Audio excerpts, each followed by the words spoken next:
Hey everyone, let's take a look at how we can pick up Tunisian crochet stitches across some ribbing, but first things first, let's take a look at our ribbing. So this is just an example worked up in slip stitch and yarn over slip stitch rows. So let's try to identify the rows. So if you take your ribbing and kind of pull it apart, you can see that you have these downward V's, like so, and those are the yarn over slip stitch or double slip stitch rows. And then if you look in between those, you have these valleys, and those are rows as well. Those are your slip stitch back loop only rows. Okay, so now let's take a look at how we can work across. So bring in your Tunisian crochet hook. And the first loop on our hook counts as our first stitch. So it's also part of the last row that we worked, which happens to be this slip stitch back loop only row. So now we just need to insert our hook into the top of the next row end, which happens to be the double slip stitch back loop only, or the yarn over slip stitch back loop only, depending on what your pattern says. Then you insert your hook, yarn over, and you pull up a loop. And then now our next row is this indented slip stitch back loop only row, and you can insert your hook wherever it fits, yarn over, and pull up a loop. Next is the yarn over slip stitch.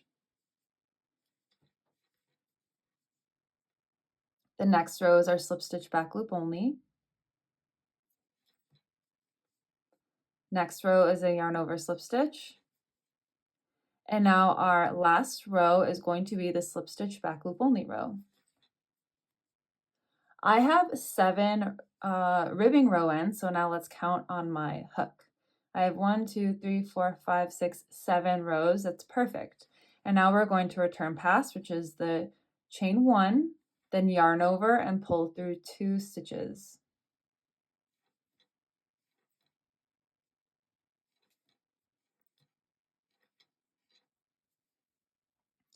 Okay, nice. And now we can take a look at how we can increase every stitch, and then the next row will just increase at the ends. So let's say we're doing Tunisian knit stitch and we want to increase every other stitch.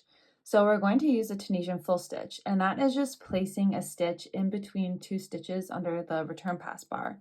But for our first increase, we're going to increase between the first stitch and our next stitch. So you have to pull that space apart, and you're not going to exactly have a return pass bar. You're just going to have this space here where you can see my finger poking out. So you're going to insert your hook there, yarn over, and pull up a loop. Now in your next stitch, we're going to work whatever stitch you need. I'm just going to work a Tunisian knit stitch.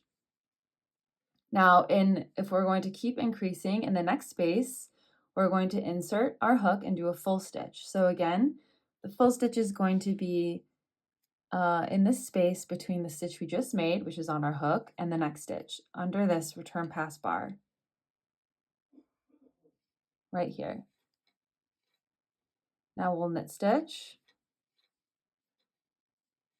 full stitch,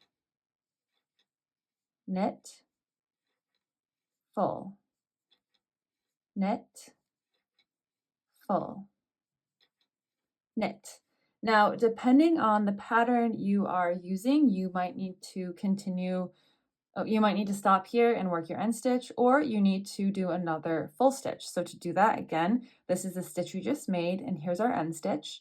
We can find that space, insert our hook, yarn over, and pull up a loop. And now we are going to work our end stitch. So if you need a refresher, let's take a look.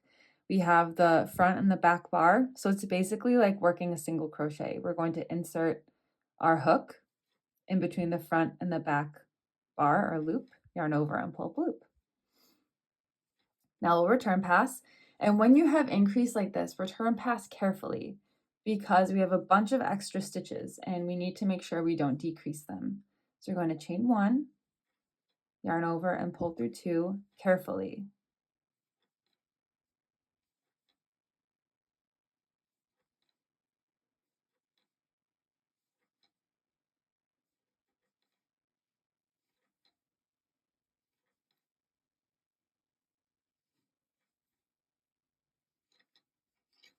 Okay, now it might be a bit wobbly, and that's totally fine because we just worked a bunch of extra stitches. Now if you just want to to increase at the ends, it's very simple. You're going to have to find a space between the first stitch and the next stitch.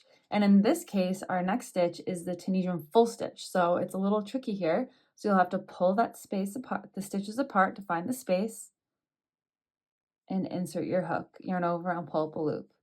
And now let's just knit stitch across. So when you have your full stitch, you can work the stitch whatever it calls for, but I'll do the knit stitch all the way across.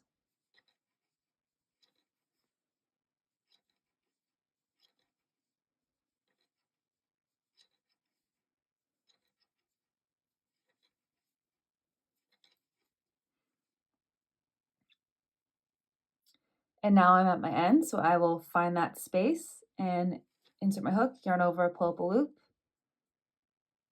work my end stitch, chain one, and return pass.